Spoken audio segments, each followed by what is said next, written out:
Because I've heard and read some politicians will tell you, well, they commit some infraction, they tell you, well, let's go to court. We'll sort it out in court because they know it's 50-50 when it gets to court. So that is it. That's the impunity. I have had a lot of politicians say, let's rig the elections, let's win first, let's get into office. They can go to court, we can fight it out in court. And that is the problem.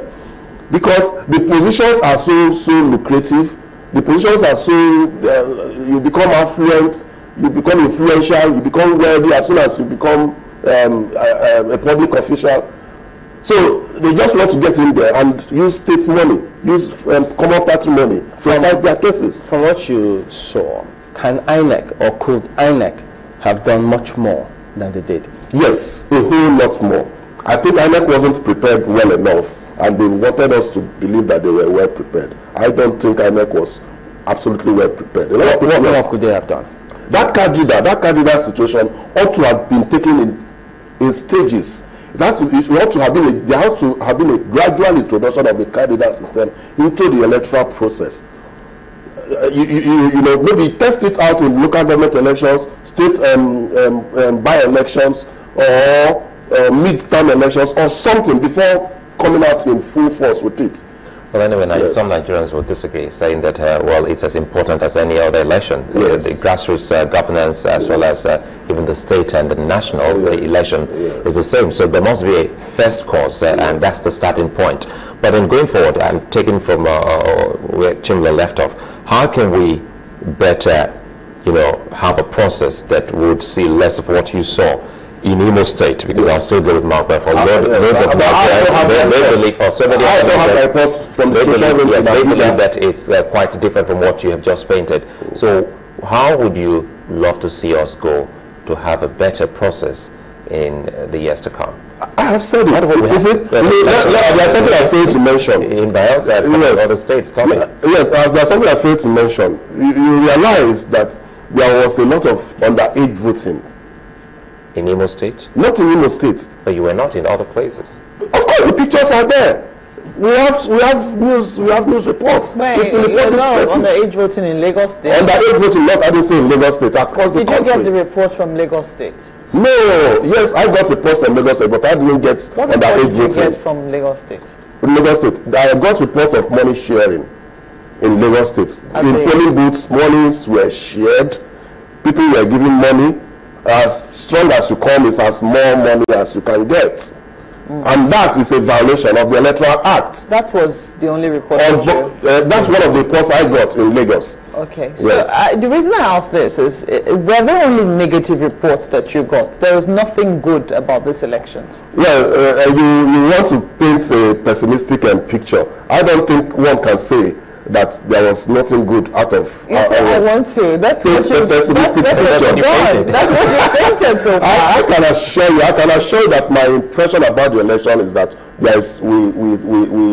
had a 30% success rate.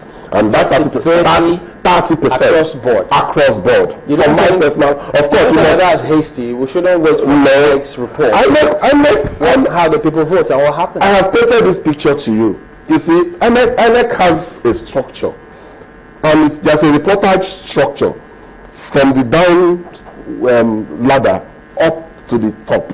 There will be no opportunity. There will be no chance of a junior worker reporting that he did not perform his jobs to his boss, and that way it goes up. There will always be good reports. But they have supervising post officers. They had core members. They always report success stories. How did the core members perform, by the way? Core members, a lot of them were compromised. What do they want? They want money. They need money, and they got the money from politicians. So tell us then, what was good about this election? What did you notice was different? Because I don't want to believe this is your first time monitoring elections in Nigeria, or maybe even getting involved. So what was different from the last time you monitored elections? What I can say was different was the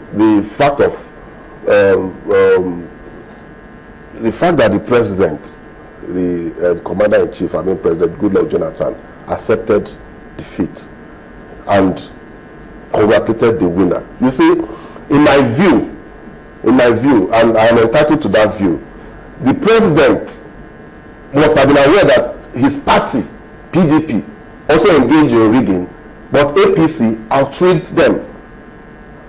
And so there was going to be no need for him to cry foul, because you are crying foul, even you, your party itself, was guilty. I am saying this on good authority of my... Okay, so that is after the elections. I'm talking about during the electoral process, and I think that you're entitled to your views. Yes, just hold your thoughts for a moment. We need to just quickly get the headlines. Ibana Mawa is standing by with that one. Welcome back. Well, yes, indeed, our closing moments now with Ikechukwu Ikeji. I've got this comment from Adesoya, who says, well, it sounds like you're casting aspersions on INEC in order to discredit elections. That's his perspective here. Yes. Well, I am saying what I saw, and I'm saying it in all honesty. This is what I saw. I didn't print it. I didn't manufacture what I saw.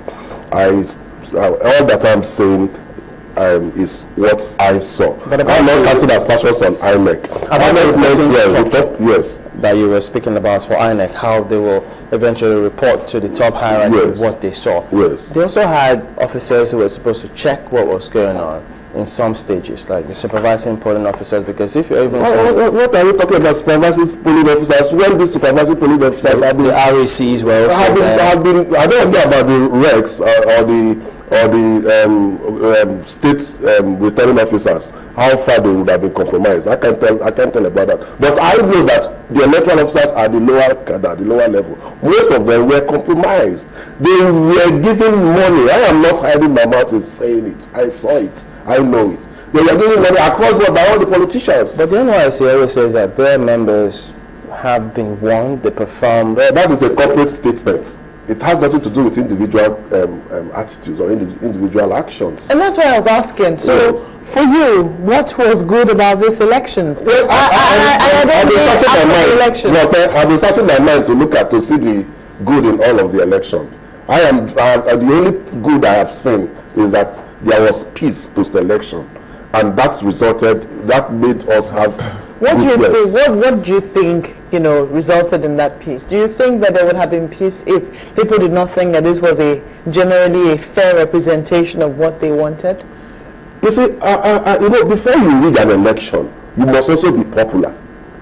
Exactly. So yes, you must also be popular. They say that you can only rig where you're popular. Yes, you can. So do you think that this was a fair representation? Say, for instance, in the polling unit where only 30 people were present and they said they were 90, they would have agreed amongst themselves that, well, our figure, we're 30 here, we're going to be 90. Yes. In the next one, maybe there are 20 and we're going to be 80. Yes. Do you think that it was generally accepted by all of them after all the I don't know how to tell you something. All the underhand dealings that went under, in the places that you monitored and said it would happen. Do you think it was a fair representation?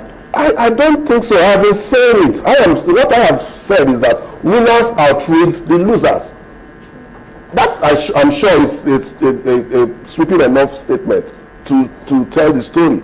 Everybody tried to rig or rigged, but the winners outrigged the losers. All right, that's all I had to let it go today. Ikechukwu Ikeji is a legal practitioner, was also in the field during these elections. Thank you for coming on. Thank you so much for having me. We'll be back after the break. Don't go away.